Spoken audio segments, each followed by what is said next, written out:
Okay, Daniele, a few more tips. So, when you're standing like this is called mountain pose or Tadasana.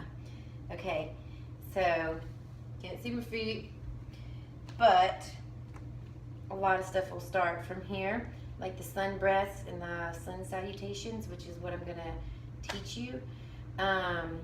So we want to start from the ground up. Check your feet. Make sure that your feet are parallel with the mat, and lift your toes up and ground down through the outer edge of your feet. Come across the ball of your feet, keeping your arch lifted up off the ground. Okay? Ground down through the corners of your feet. I'm itching. Oh, just went on a run. Anyway, okay, so yeah, make sure your feet are directly under your knees and your knees are under your hips. You want to engage these inner thighs right here. And let's see, a tip for doing that is just playing with your pelvis here. A lot of people are not mindful of their posture. Posture is important for anatomical. Posture is important for all of your organ functioning and for your range of motion, because we spend so much time in our lives doing like this. Okay, so anyway, don't want to stand with the sway back like this. Okay, so do some pelvic tilts. Arch your back, but you're really tilting your pelvis back and forward, back and forward, without moving your legs like I just did. Just feel that in your body. Okay, and you want to have a neutral spine. So you want to find your neutral pelvis. Not too much like this, not too much down like that, okay? So find where it feels comfortable in your body. I found through yoga that I stand like this a lot, and so I've been correcting it by just engaging my pelvis. And when you pull your pelvis down, that helps pull your navel in and up towards your spine. I hear that cue a lot in yoga, and it took forever to get it. So you'll hear, so neutral pelvis, you'll need that when you're doing downward dog, when you're doing your warrior poses, when you're doing a lot, okay? Because in yoga, it's all about the spine. And when you do that, you'll feel a slight engagement of your inner thighs. If you have a block, you can place it between your thighs and squeeze it together. And I don't know if you can see it in the video. It affects the pelvis area a little bit, draws it down a little bit, and draws the belly in and up, squeezing those thighs. So do engage those inner thigh muscles.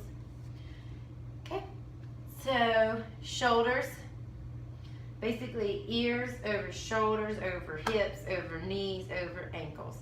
And roll your shoulders back and forward, some shoulder rolls. But you want to roll your shoulders down and back, squeezing your shoulder blades together. These are subtle movements, not to be not overly hyperly done like that, okay? Just so you can find correct alignment in your body, okay? So you'll start here. And then your chin parallel with your mat, okay? That's Tadasana, or mountain pose, okay? I like to practice with the block in between my thighs to make sure that I am properly engaging those muscles. Kind of just squeeze it, push it back, out behind you. Don't lock your joints, never lock your joints. So don't lock your knees, keep your micro bend in the knees. Do that. And then you have a correct posture stand, okay? A lot of these are the core engagements that you want to feel in a lot of different postures, like downward dog. It takes a while to get used to this engagement feeling in your body to make sure that you're properly engaging the correct areas throughout your practice, okay? So here we are in Tadasana, palms facing forward. So you're going to inhale And as you inhale, bring your arms up overhead. I don't know if you can see me. And a lot of times what happens when people do that is they bring their shoulders up. You want to keep your shoulders relaxed. And what helps you keep your shoulders relaxed is turning your triceps inward towards one another. Or you can say the pinkies towards each other, which turns the triceps in. Okay? Keep your shoulders nice and relaxed as you go through this. So pretend I'm standing. Okay, so you're going to inhale and bring your arms up overhead, shoulders relaxed, pinkies faced towards one another. And as you exhale, so you always inhale coming up, opening up, okay? And then exhale, you're going to hinge at your hips, tilting your pelvis forward, engaging your core so you're not getting into your lower back. And you're going to exhale down to the ground. You can, if you're tight in your hamstrings, then bend your knees as much as you need to. It doesn't matter if your torso touches your knees. Because over time, not everybody can do this, but over time you'll stretch the back side of the body, which will give you better free range of motion in your body. Okay, so anyway, so that's a forward fold. So we exhale down to a forward fold. You might have your knees bent like this, and that's fine. You want to let your neck hang loose and just let everything all go. You don't want to have any tension in your neck. So just completely relax here. Shake your head yes or no. Move it around a little bit. Okay? And then, as we inhale, we're going to come up for a halfway lift. And as you come up for a halfway lift, your hands can be either on your shins or on your thighs. Wherever you're at is fine. And you're going for a nice long spine here from the sacrum to the top of your head. Like there's a string pulling out both ends. And pull your shoulder blades together so you don't have a rounded spine. Pull your shoulder blades towards one another. Hands are here. So this is a halfway lift. You're going to exhale back down to a forward fold. And then you're going to inhale, always coming from, well, not always, but what I'm teaching you, coming from the hips in your core, so you're not in your lower back, straight spine, come back up.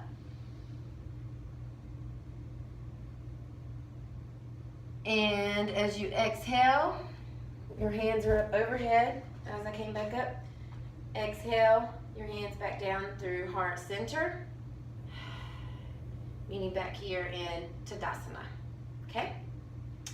What else should I tell you there? Oh, another little subtle cue for getting the engagement in the legs is to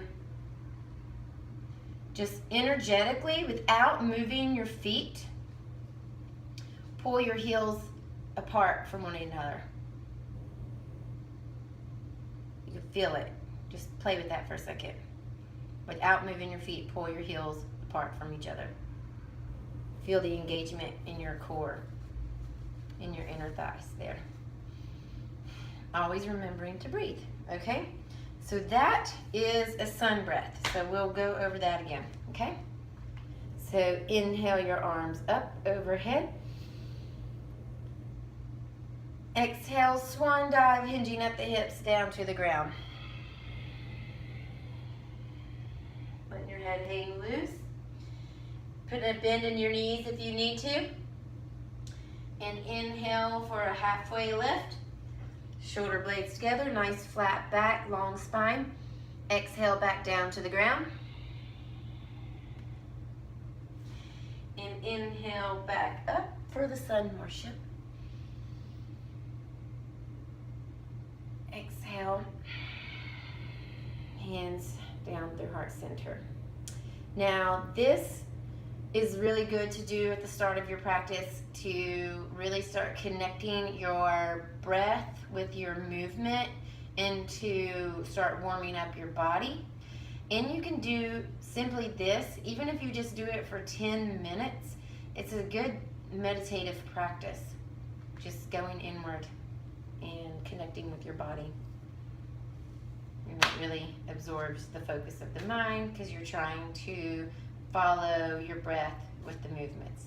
So inhale up. Exhale down to the ground, hinging at your hips, keeping a nice long straight spine. Inhale, halfway lifts, shoulder blades together, hands to shin, nice long spine. Exhale, back down to the ground. Inhale, back up. Exhale down through heart center. Okay, so we're gonna do that again. I'm gonna do it from the side. And this time we're gonna lead with our breath. So we're gonna start our breath. We're gonna follow our breath. So the breath starts and then we follow with movement. Okay? Okay, inhale up. Exhale down.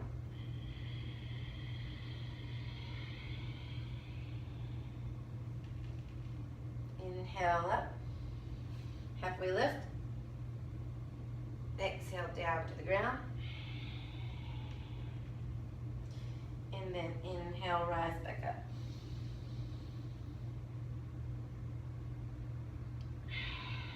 Exhale, hands down through heart center. So when you first start doing that, that's a lot to think about because I just gave you a lot of little subtle cues to connect with in your body. And since I gave you the instructions of the hand placement and the wrist, I could kind of teach you a sun salutation.